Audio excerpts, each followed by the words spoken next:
Jacob Talley, what's up, man? How are you? Not much, man. How you doing? Man, I'm good. So you just had a really big year last year, finishing top 10 in an NFR. Yep. National Finals Rodeo for people who don't know that.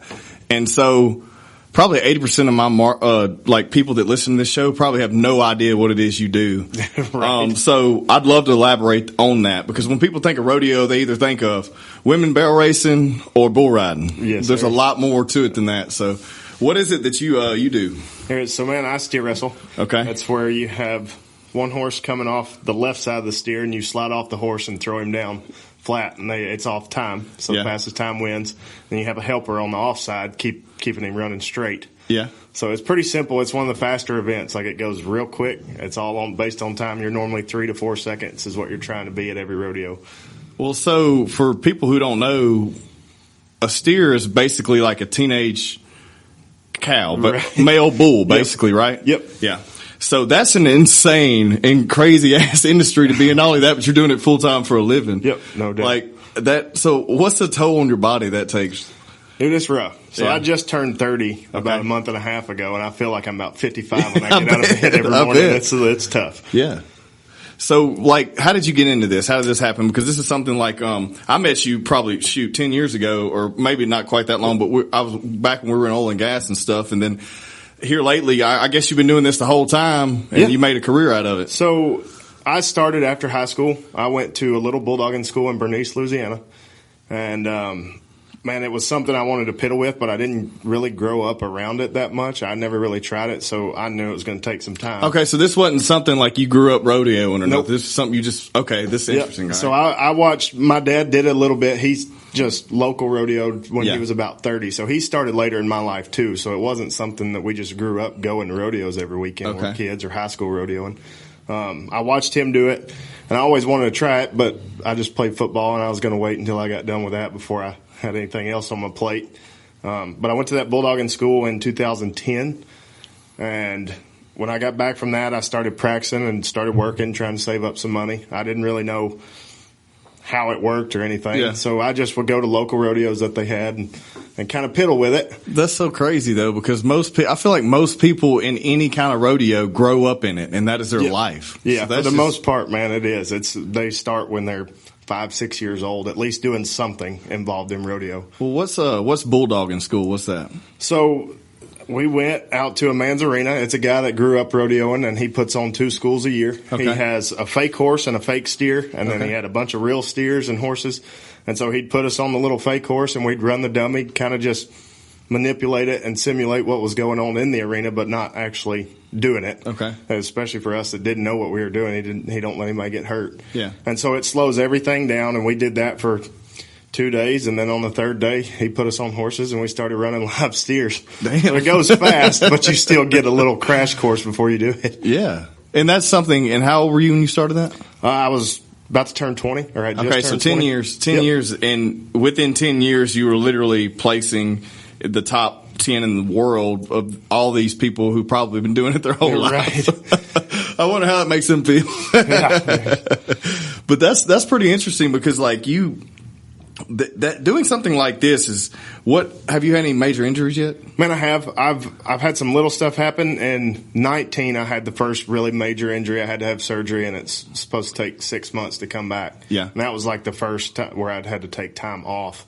I've had little, so I got my teeth knocked out and broken bones and stuff, but nothing terrible. Well, nothing terrible. No, just broke some bones and got my right. teeth knocked out. Most people go their entire life without having any Right. broken bone or anything. But no, so what was the major injury you had? So I tore my pec in 2. I've done that. Yeah. All right. So where did you tear it from? Did you tear it from under the bicep or on top of the I tore it right here under the armpit. Yeah. And I tore that tendon completely in 2 and frayed it. So I detached my tendon from under that bicep where it connects to the bone. Yep. So that's the tendon you tore. Yes. Holy the shit. Pectoralis Yep. major or Yep. whatever. I know all about it, dude. Oh, yeah. That's crazy. I had no idea. So so my recovery was, I was benching, doing too much. I've been training MMA, and I was benching, and basically I shouldn't have been lifting heavy at all that weekend. Right. And I hit, I was on my second rep of like 380, which shouldn't have been lifting that heavy anyways. And it sounded like something popped in my head. Yeah. You know? So, so how did you do it? So I was running a steer in Red Bluff, California. Okay. And he kind of had stepped up under me, and when I got down and we weren't really gaining on him, so it started separating a little bit, and I just kind of turned loose to check out the back. I wasn't going to wreck the horse out or anything. Yeah. And I hit the ground like I have a million times, and I just kind of hit on my elbow on my right side, and when it did, it just felt like somebody thumped me right there like it was a frog, but it just felt odd. Yeah. I couldn't really move my arm. And so I just walked out the side of the arena. They have sports medicine tents set up at every rodeo. And I told them what happened. And when they picked my arm up, the whole muscle just fell down to the bottom. God, dude. Yeah. So mine was like, that's totally different than my story. But mine was like, I was hard headed for like a week. I was like, something's not right. But it was like I could flex it and my whole chest would move over here. Yeah. Nothing was holding it in place. Yeah. And finally, a few people were like, you need to go to the damn doctor, man. You got to go check this out. I was like, okay. And luckily I went in time enough. They said if you waited any longer, you'd have to use cadaver tissue to get it. Yeah. Were they able start shriveling up? Yeah. They start shriveling up, and they're like, we're going to stretch it best we can. We may have to use cadaver tissue. Right. And when I come out of surgery, they're like, we were able to salvage it, but you're in for a long rehab. Right. And it took me it took me damn near a year to get back to 100%. What about you? So they told me it was going to take 6 months before I could rodeo again. Okay. They said it'd be a year to year and a half before it was full strength on mine too. I completely changed my diet on everything. Yeah. I went and did the cryotherapy. I went to rehab twice a day, and I ran my first steer 11 weeks to the day. Hell yeah, dude, that's crazy. After I had surgery. Hell yeah. That's insane. Because for mine, it was like I never believed in PT. You know how you grow up, man. You're just like, I don't do that shit. I ain't doing none of that. And dude, I like am a full advocate for having the right physical therapy with an injury like that. Yeah, you can't. It's not like a pulled muscle, No. where you just ice it and heat it, and then. I mean, I learned a lot about my body, and same thing like you said. At the time, I was fighting and training, cutting weight and stuff, but I still wasn't 110% like I should have been, because I was probably like 23, 24 when it happened. And dude, it's an insane recovery, because I remember getting back in the gym after about 6 months. And getting back in the gym, and I still really couldn't lift anything over my head. Yeah. And I remember having to get 10-pound dumbbells and start trying to do shoulder press. Just embarrassing in there, man. You feel bad, yeah. God, no, that's what they tell, and they were definitely not for me coming back that early. Because you don't know, it's different on everybody. They say soft tissue is 8 to 12 weeks before it's even fully reattached. Yeah. And so when they did mine, I knew, so Calgary is one of the bigger rodeos in the summer. Pays $100,000 to win first, and we don't get chances like that often throughout the year. And that's when I had surgery, I set my goal to come back there. And the first day I was up was 11 weeks to the day from surgery, and they were like, it is not going to happen at all. And you did it? And, dude, I just kind of went into war mode, recovering. I went, and they told me not to go, and I went, and I ended up winning second overall up there. I won like $36,000. Hell yeah, dude. So with that, I mean, hey. It was worth it. Hell yeah. Hell yeah. But had you had an injury again, it would have been. I knew the risk. Yeah. But it is what it is, dude. I mean, and something like any kind of sports, like you're doing that's your profession. That's what pays the bills. Right. You got to work. Right. Being down with rehab's not paying anybody. Because we're not getting paid if we're not going or winning somewhere. Well, how does that work? Because you guys are very similar to athletes. Yep. Being televised, doing kind of PR stuff. So how does it work? Break that down for a lot of people who don't know how it works as being a professional rodeo star, and that's all you do. So guys don't get paid just to show up at rodeos. Okay. Like we go because we love it, and the only way you're getting paid is if you win. Right. And so they're normally paying 4 to 8 spots at every rodeo, depending on how much is added or how big the rodeo is. So guys make it up and down the road by sponsors that help them get back and forth, or feed sponsors help them buy feed or fuel, whatever that is. And then just by winning, you got to win to go, because it takes a lot to stay out there on the road all the time. And that's what I was wondering too, because I was thinking about this the other day. I was like, just looking at the stats and everything, because like, let me see what all he's done the past few years. And so being on the road and stuff, that's all at your expense. Yeah, that's what's crazy. Most athletes, that's all covered. Right. So you're taking your own horses, you're paying your own fee, unless you have a sponsor willing to help with it. Right. You're either buying hotel rooms or paying for a trailer to haul horses and sleep in, and not only do we just show up at rodeos, you got to pay an entry fee. Yeah. At every rodeo, and the bigger the money is, so you got to pay your own damn entry. So you got to pay to play. Yeah. And you better win, or you're going to be behind fast. I mean, I respect that though, because it's like everything's on the line here. Yeah, exactly. Anything else is like most people just show up, perform, and then leave, and they don't have to do none of the background stuff anymore because they made it to that level. So you're at the top tier level, and you're still having to do this. I mean, you're still grinding. Yeah. So it's like it's a full-time hustle there. Well, what do you have so what's been the transition of, so you had that injury in 19? Right. So you bounced back and literally have done this within right on the back of that injury. Exactly. Yeah, man, I knew what I put into it to come back from that injury. And I wanted to stay in the top 50 or so to get in those bigger rodeos because they limit your entries on what they can go. Okay, so that's you have to be qualified. For some of them. Okay. For the most part, like any big rodeos, you're going to have to be qualified for.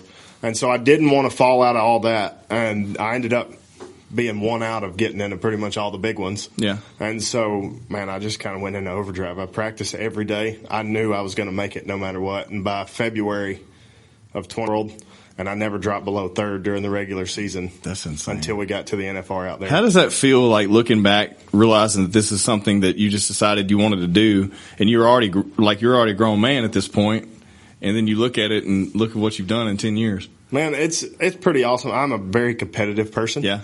Like if I'm going to do something, I really want to be the best at it. And I knew I could. I knew it would take some time, but I know even starting later, whatever, I'm not going to be outworked at it. So I'm willing to put in hours in the gym and hours in the practice pen or change what I eat or drink to make it work. There's nothing I wouldn't do. That's another thing I want to bring up, because the telltale rodeo guy is hardcore drinker and don't hardly eat anything all day long, works their ass off, and damn sure don't hydrate or do any kind of competitive lifting or CrossFit or anything. So I know that you're a guy who takes those into account, and do you think that gives you a competitive edge? I do, and I think that's why I've had the success so fast, or gotten to the level I'm at so fast. That normally takes guys a little while, because I don't know how true the stat is. They say a guy normally don't make the NFR in the steer wrestling the first time till they're around 28 to 30. Okay. I made it the first time at 25. Well, I didn't go for a full year till I was 24. Right. And so it came fast, but I didn't go party. I didn't drink. I spent every hour in the practice pen or in the gym preparing for that. And then when I was on the road, I didn't lose that focus. Like, I didn't go out and get distracted by anything else. Do you think what kind of shit do you catch? Because I feel like a lot of those old hard cowboys, they give you shit for being that guy who's... Man, they used to a little bit until I started winning everywhere, and then they don't anymore. No. I mean, it's just interesting how things like that happen. I feel like we just know more. You know what I mean? It's not the old school, 50 years ago rodeo. I mean, I grew up going to rodeos when I was, a kid, and my family was into that. And man, I mean, those are just old tough guys that worked all day and then did that on the... It's definitely changed. And there are guys now that are doing the same thing. You could see the change happening if you look at the top guys in the standings. So those guys are putting in time. They're on regimen, and they know, and they grew up around the other sports, or a lot of guys wrestled or played football. And so they know, and now it's kind of changed away from that. So your top guys. Yeah. So you were into football before you got into this? Growing up? Yep. What did you do? What was your position? I played defensive end and linebacker. Okay. And I never went past high school. I just fiddled with it, and then once I got done with that, I really wanted to pursue the rodeo deal. Hell yeah, dude. Well, so what's your favorite form of exercise as far as how do you lift and how do you? Well, let's just start there first on exercise wise. So my favorite stuff to do, especially that ties into our event, is explosive lifts. So your Olympic lifts, the hang clean, power clean, squats, anything. All the stuff that's rough on that tendon. Exactly. So, but. So much of our event is explosion, and it's quick and snappy, and I think that would be the thing that helps the most to prepare. So we're doing a lot of basically Olympic pair with CrossFit kind of deal. Well, what do you so do you do? What about your diet, and do you drink a lot of water? I mean, I ask these things because I'm interested more than I don't know if anybody else is, but the thing is so.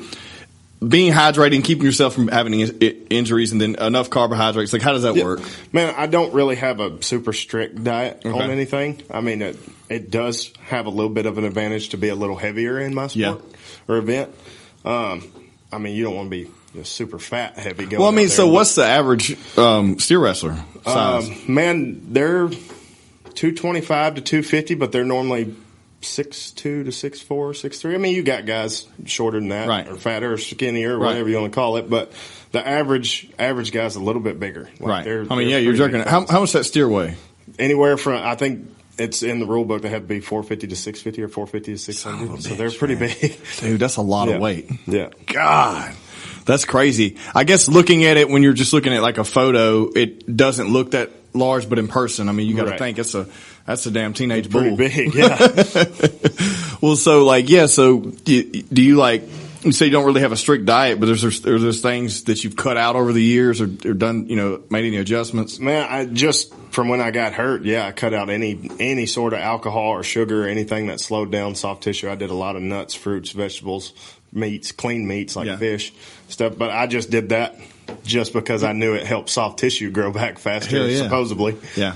Yeah, it's one of those things, man. I think it's very interesting that to see, like, we're just seeing a lot of this in the past few years. I don't know if it's knowledge of us growing or all being more integrated together on social and being able to interact with each other across the world, but we're able to actually, like, put these plans into place and kind of take something from everything and apply it to our goal. Yeah. And I feel like that's something you're doing in this sport. And I didn't, to be honest, just looking on the outside looking in, I'm like, this is not a sport where someone trains. So what's the training like? So that's probably the hardest thing about our sport is there's no coach. There's no specific time you have to be at practice or have to go to the gym. So anything I do on my own or I come up with on my own. So like I said, I like Olympic lifts and CrossFit and stuff because it kind of ties in. But, man, I have to make myself do all of it because you don't have anybody telling you when to do it. Well, as far as practice, like how does that work? Man, so I try and practice every day somehow. It's got to be weather depending because when I'm at home, I'm not going to put animals through something that I would at a rodeo or something. So these are all your own animals? Yep. Like, so these are your steers, your horses, exactly. So you're running those. Now, let me ask you this. Okay, if you're how many steers you working with? Like, do you have like a couple you work with? Man, I think at the house right now there's 24. Okay, so you just rotate them in? Yeah, normally. I feel like if you're using the same damn steer all the time, I don't feel like it would be as realistic. We try and like they get too good or too bad or learn tricks or something. I try and rotate them through a pretty good bit. So like when they get bad, I send them to the sale barn and go get some more. Okay. What is it? Define get bad for everyone that. Man, they'll get either to where they're stopping or try and hurt you, get tricks. I mean, you got to be careful. You start running something over and over, they get a little pattern. They'll throw. That's how I lost all my teeth. I had one stop and throw his horn up and hit me in the mouth. Was this in rodeo or in practice? I was at a rodeo. So it's the same thing. After steers get run a while and they get old, they start getting tricks, and you got to be careful of that. Well, that's was going to be my next question: is how do they cycle them in? They're yearly. Okay, and so they run them for a whole rodeo year, which is October 1st. Seems like a lot. October 1st, yeah. But if something gets dangerous, they cut it. Okay. And they'll replace it or just cut that one off and send him down the road. So you haven't no bull riding? Never tried any bull riding? No, never got on the back of one? No. Well, I mean, I just think that, man, it's a totally different sport. Yeah, most bull riders are a bit smaller. Yeah, so sure. what, like 160 to 180? 160 to 180, and they're a lot shorter. Yeah. I mean, you're looking at like 5'7", 5'7", But like with this sport, man, how long has it been around? Do you know the history of it? I don't. No. That's interesting. I'll have to look into that because I feel like it's something that I'm sure it's been around a long time. I mean, rodeo is like the first form of, American Olympics, I would say probably, But it's like, so what would be, okay, so what was amazing this year is we had the NFR local close to us in Dallas, which is really big for the state of Texas. And, normally that's something that's held in Vegas. Am I correct? I think that's right. Yeah, absolutely. Okay. Yeah. And so that was something that was really big this year because of everything going on with COVID and stuff. So how did that affect the sport and you guys as rodeo? And then it's taking a toll on everybody, but I'm sure on your wallet and on being able to perform and the audience and all that. How does that work? Yeah, man. So rodeos are scattered everywhere across the whole country, and their restrictions were different. But a lot of rodeos canceled, so it made it harder on us trying to make a living doing it because you're spending more money. We're having to drive 2 times as far as we normally would to go to less rodeos and less added money in a normal year. So like last year, they take the top 15 of the NFR. Mm-hmm. Normally that 15th hole, the last couple years before last year is around 70 to 75,000. Last year I think it was 35. Damn. And so we're driving all over the country trying to hit as many rodeos as possible, and they're smaller, and you're just doubling your miles and not getting to go very much. So it made it hard. And so how does that work as far as, I know you have a lot of local rodeos, but then is there like a regional, are these regional rodeos that are qualifiers for like the PRCA? How's that work? Man, they just have regular PRCA rodeos. Okay. And there's not a tier system or anything. Okay. Guys do have, like when you first get into it, you buy a permit. And so you can't enter the big ones on a permit. You have to win $1,000, and then you can actually buy your real card. Okay. And then when you buy your card, you can get in everything, and it kind of goes off standings. Bigger the rodeo, the lower the number they let in. Okay. And so if you're in the top, you can enter anywhere you want to. What would you say that, like, so in a regular year versus last year, how many rodeos would you do normally in a regular year? And so they got us at a limit. You can't go to more than 75. That's a lot of damn rodeos. It's a lot. Yeah. That's more than, I mean, that's what, almost 2 a week if you're not counting off holidays and stuff. And most of the bigger rodeos, you're running 2 to 4 steers, depending on how good you're doing. Okay. So, so how does that process work? So if you take off, cause I feel like everybody knows how bull riding works. You get on a bull ride, if you make it, whoever makes it longest, okay. With you, you're trying to do the opposite. You're trying to get them out as quick as possible. Right. And, so, if you're head to head with somebody in time, then they do another elimination round, or how does it work? Man, no, unless it's like a playoff bracket format, which there's not many of those in rodeo where you win, you keep advancing. Okay. Normally it's a one where you run 2. You would run 1. If somebody has the same time, they combine first and second place money and then split it dead even in the middle. And then if you're running 2, they'll pay first round, second round, and then your combined total on 2. And then they take those standings, and they just, if it's a qualifier, I guess, or that money grows throughout the year. So we qualify based on points, which is money, and that's when you win throughout the year. That money starts adding up, and that's what your points are. Okay, as to qualify for the NFR. Okay, so you did. So typically, they won't let you do more than 75, or a lot of guys out there doing their max. Yeah, for the most part. And you almost have to, because, like, on a normal year, when we leave in June, we won't come back till September. Yeah. So, because everything's in the Northwest or Midwest. And so when you go up there, whether you want to go to rodeos or not, if you're up there, you might as well fill a spot. Oh, so you're up there this whole time, not back and forth. Yeah, if it's in that region. Stay. Yeah, so you try and fill that. Like, you for sure enter all the big ones, and then you try and fill the holes with all the small ones just to make a living, make money. So this makes me think of something else. Like, back whenever we used to fight, like, we would go do like small tournaments or whatever. Like, we'd do like sparring sessions, to kind of get ready to get into a real fight. So, like, do you ever go like do little warm up rodeos, like little? Man, no, and that's where a lot of guys grew up in high school rodeo and then college rodeo, and then did it. Man, when I started, I went to the first rodeo I went to was a pro rodeo in Lake Charles, Louisiana. And I think I won 3rd or 4th, and was $200 shy of filling my permit that day, and then I ended up filling it a week later. But no, you can go to little jackpots or something where guys put up money and compete just to kill time or get practice in on steers. But for the most part, you practice at home and then you go rodeo. Is that like everyone's? Is that kind of how they do it? I mean, they have their own There's not livestock really any, and they do their own. I mean, they do have amateur rodeo systems that you can go in, but normally the stock is not very good. They're old and worn out, and guys don't really want a chance getting hurt at something that's going to pay. That's another thing I was going to mention. Yeah, that's another thing I was going to mention. If you do have a little, like, try to go do like a little warm up set or something, you're chancing on something like that happening. Exactly. Low budget show, no telling what's going on. Yeah, that's really crazy because it's just something that it's a whole world out there. Not a lot of people know about.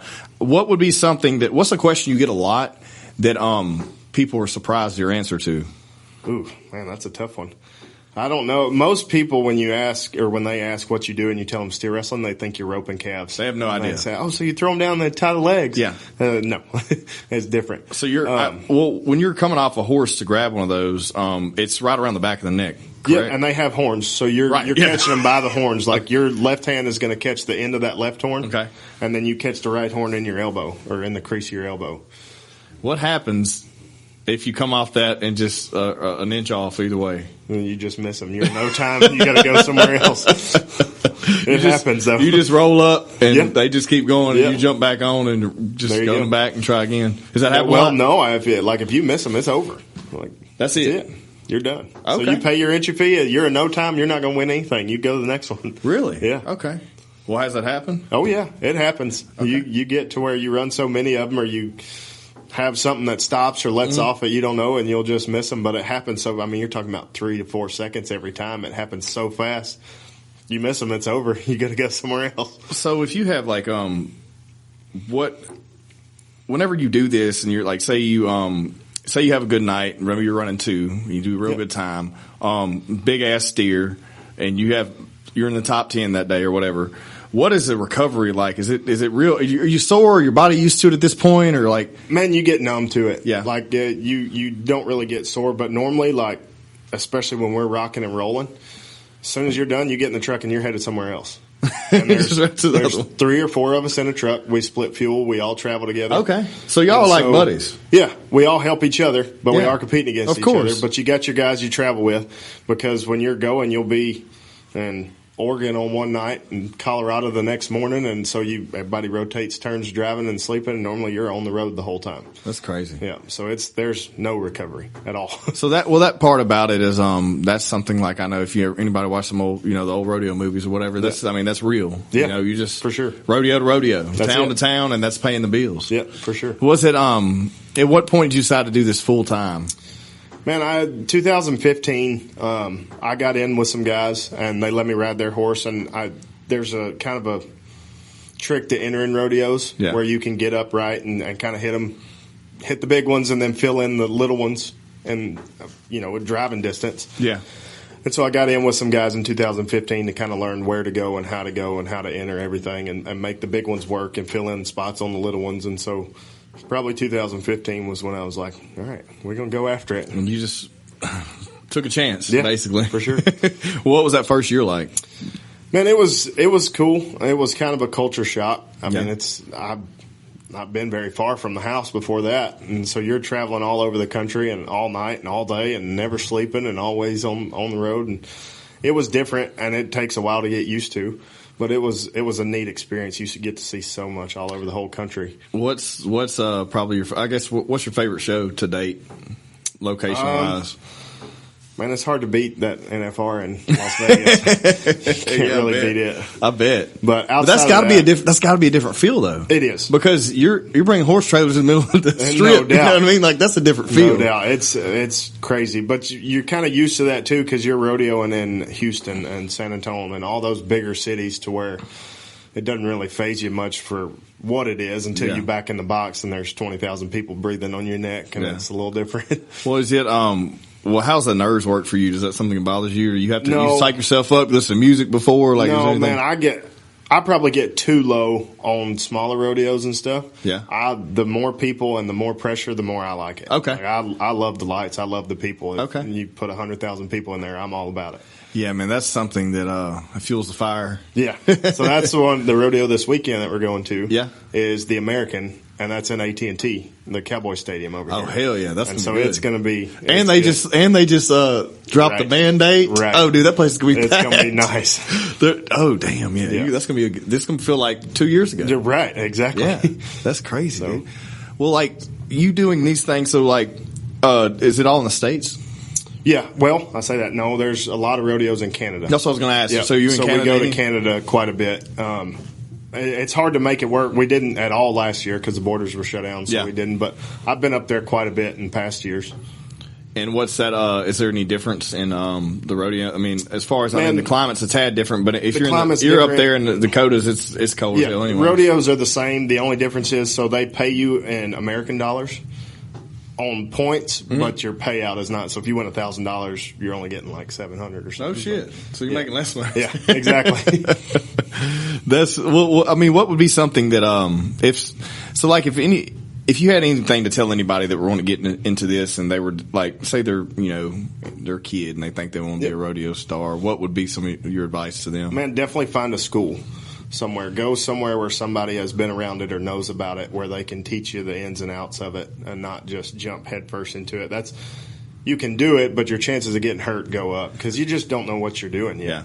And you went to that school and then you got into it. Do you have any mentors, anybody that's something that you look up to? I do. I try and surround them. Like my dad rodeoed. Yeah. And so he knew a little bit about it, but he never really got far. Mm-hmm. And so, man, when I win, I try to surround myself with the people that were winning. Past winners. Nothing wrong with that. Nothing wrong. And so just to see how they reacted to everything, yeah. how they did it, and what their methods were.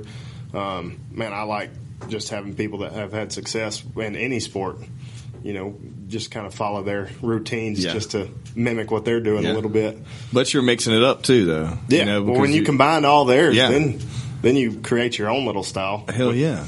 Well, you have like when you get into doing that, so is there something? Is it basically what surprised? Is there anything that surprised you besides the culture shock of it just being everywhere? Is there something that you wasn't expecting? Yeah, probably just the fact that you never sleep and you're always on the road, man. Are you a guy that sleeps a lot? Not really, but I mean, when you're talking, you're getting 2 and 3 hours a night, maybe sometimes. Yeah. And you'll go a week and get 12 hours. So what does that look like? I mean, you get the rodeo done, you get on the road, you're not sleeping good, you're sleeping in a damn truck. Yep. Are y'all pulling a horse trailer that's got like... So we got a horse trailer and it's got a living quarters. So most of the time y'all rotate you'll have in there? 2 guys in the truck and 2 in the trailer trying to sleep, and we try and rotate through. I mean, that way you at least get a little better sleep. You're at least laying down. So you're basically like a traveling band, man. Pretty much, dude. It's like a carny, but you get the rodeo. Well, I mean, how does it? Well, you say you try to watch what you eat. How does that work on the road, man? I'm sure that's kind of complicated. Tough. You have to make a conscious effort to really eat healthy. Especially those other guys aren't doing it. If they're not doing it. Yeah. And so you got to make healthy decisions on the road when you stop and get fuel or stop at a fast food restaurant. Just don't eat junk. Yeah, I mean, that's how it was. Possible. That's how it was when it was in oil and gas, man. It's like you try to do the best you can because you're in the field all day long. And it's like you can't keep meal preps in the refrigerator. There's no damn refrigerator. You know what I mean? Like that's one of those things that's interesting. Well, so what's some influences like, and just not, we're talking about all this as a whole, but like on your personal life. So you seem like you're motivated, you know, you're real competitive. So what fuels that? Yeah, man, I was always raised that way. Yeah. I was always raised to whether we played football, baseball, whatever it was, even when we were little kids, we were going to win. Yeah. And that just kind of stuck. And then I had great coaches when I played football. And then I've seen the people that have success, and I've been around these guys that are rodeoing like this, and I see what they put into it, and I know if I could put in more, I can be better than they are in my mind. And so I just don't like being second best or third best or whatever. So I'm just not going to quit. Makes sense. Is this something? So what's your? I know you want to win. I mean, you're doing this. You're competitive. You want to win. What do you think? 10 years? What do you think? Like, what's the span there? Man, you see guys that normally kind of stop getting competitive around 40, 45, depending on how well they take care of themselves. It's a hard sport. So I know, I mean, I just turned 30 in January, and so I would say at least another 10, 12 years. You got plenty of time. Body holds up. Hell yeah, man. Hell yeah. Do you feel like as you're getting older and more, you know, experiencing more rodeos, are you finding any kind of shortcuts or anything to help you or competitive edge there? Man, not really. You find out that there are no shortcuts. If you take a shortcut, you're probably going to get hurt. Yeah. So you just, I don't practice as much or as hard, if that makes sense. I don't run the numbers that I normally do, and I'll do a lot more dummy work or using fake horses and fake steers, save the runs on my horses and me. But I still get after it. Well, see, I like you said that because I compare this, and I compare this to sport I'm passionate about, which is fighting. But like, so as you have an experienced fighter, you've noticed that they don't spar as hard as they used to in their early game because their skills are developed at this point. Right. They just need to stay loose.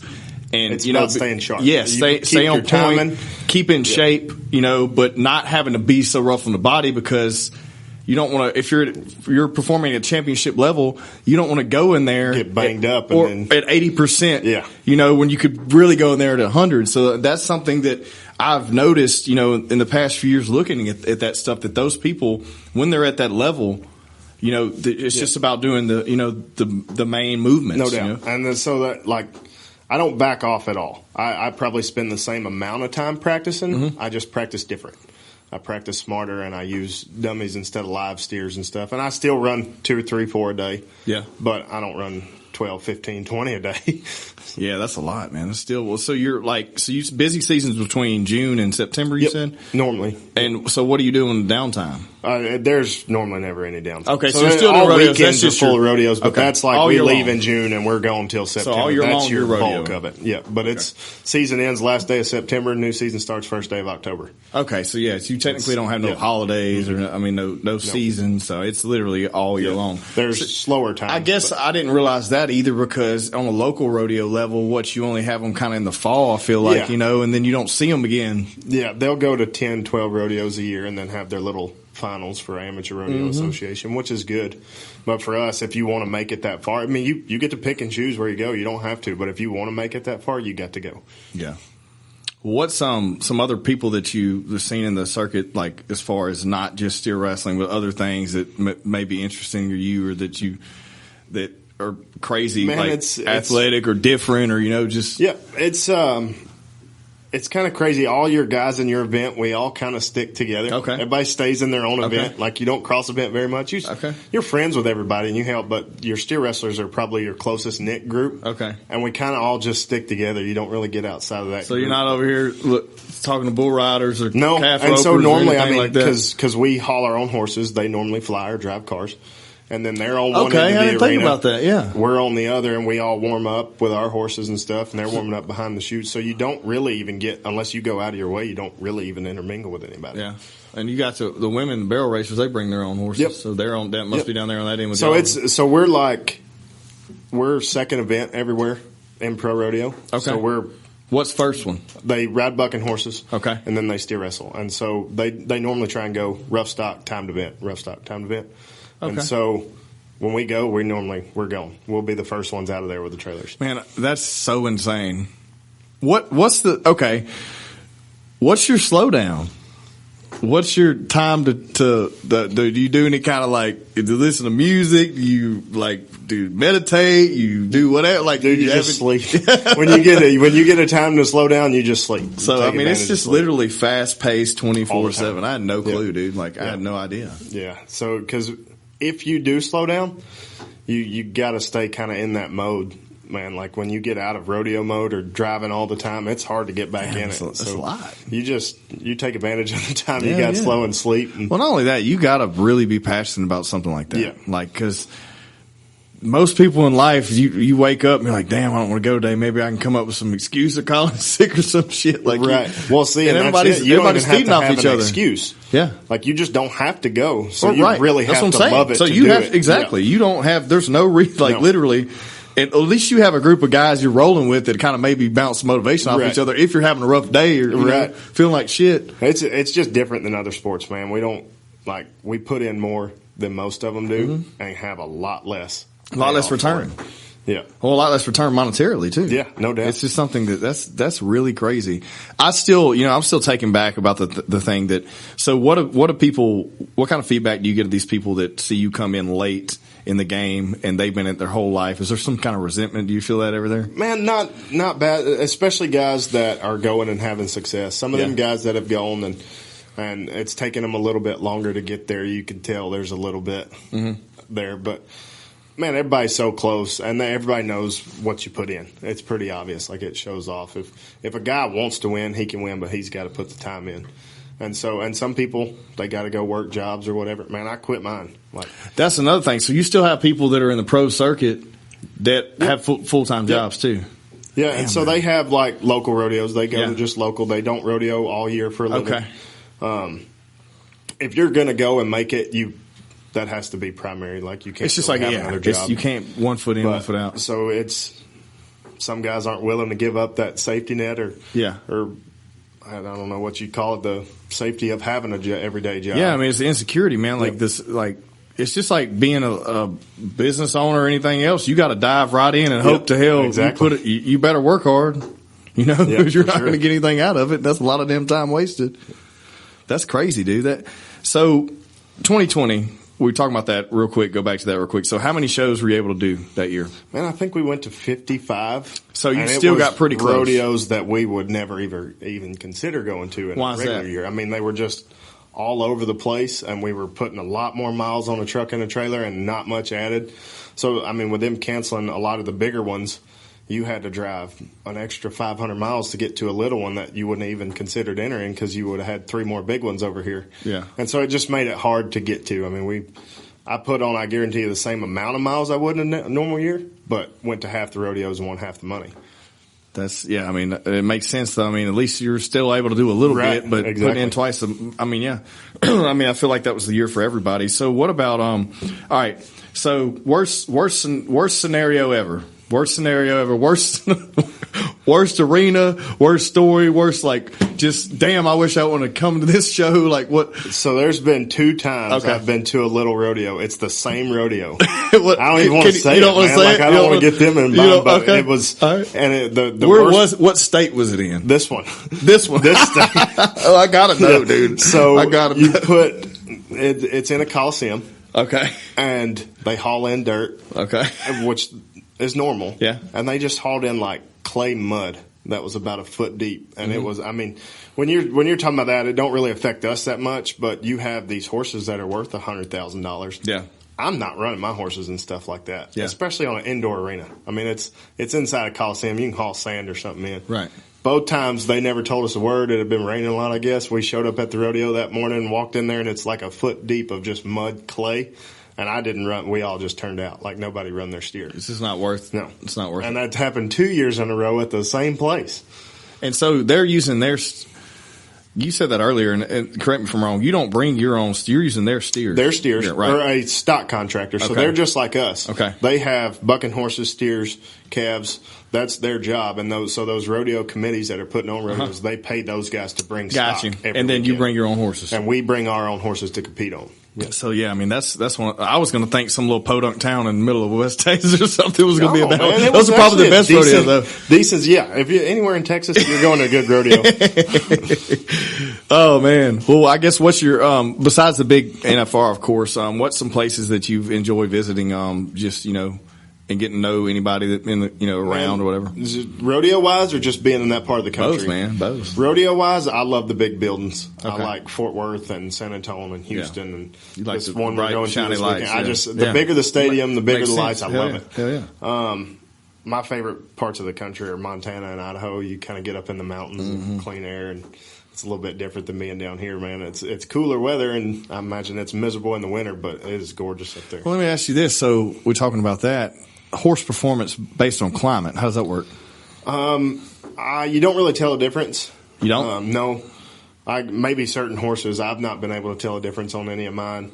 You could tell a difference on them feeling better, outside the arena. Okay. You can't tell working wise them being any different. They don't sweat as much, or you could tell they're a little more perked up somewhere where it's cooler. But you're not losing any time. No. Versus thin air versus because you the only look at thing that will slow anything down or really affect them is with driving so much. Really? And so they'll get tired just like we will. And so you try and stop every because they're restless, I guess. Yep.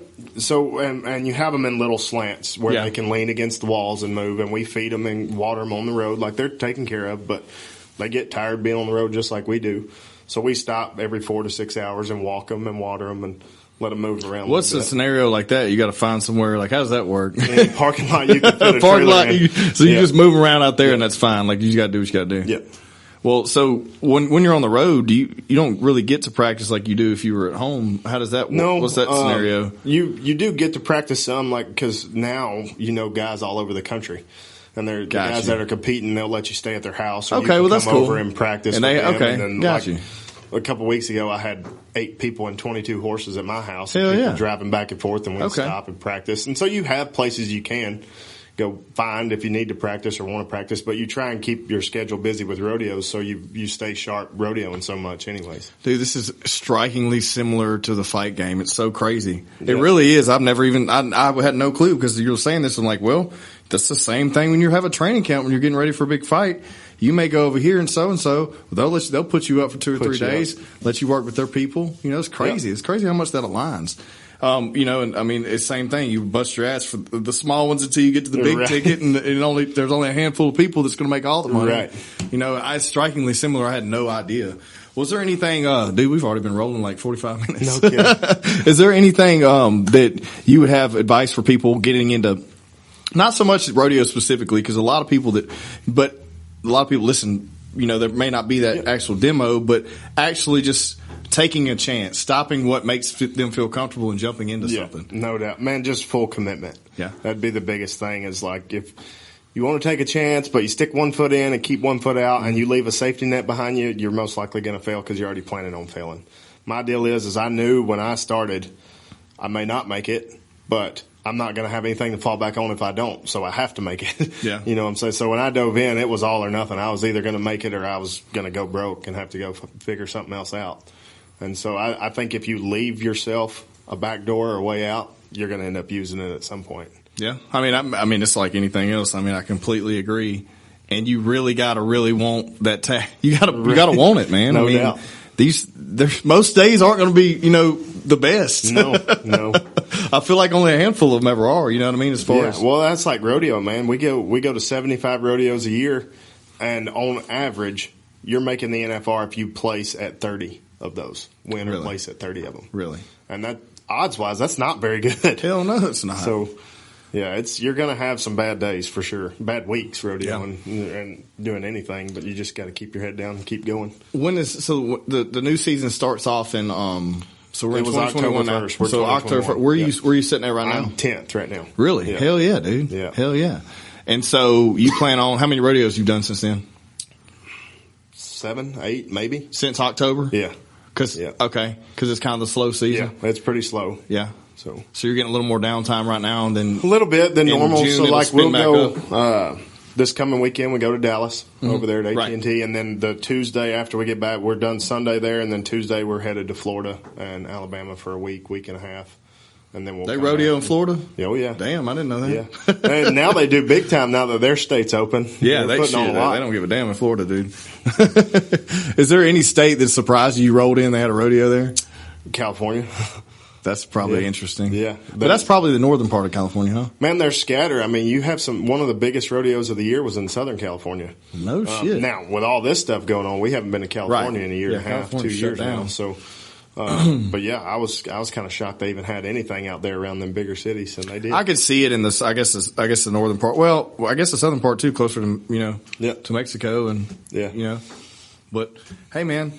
I had a good time, dude. Is there anything else that you may want to throw in here? Any kind of plugs? Anything people can follow you on social media? I don't know if you're that active on there. Not really. I just have my normal social media accounts. I got you. It was a pleasure being here, man. Heck yeah, man. Well, I enjoyed it. Everyone, please subscribe to the podcast.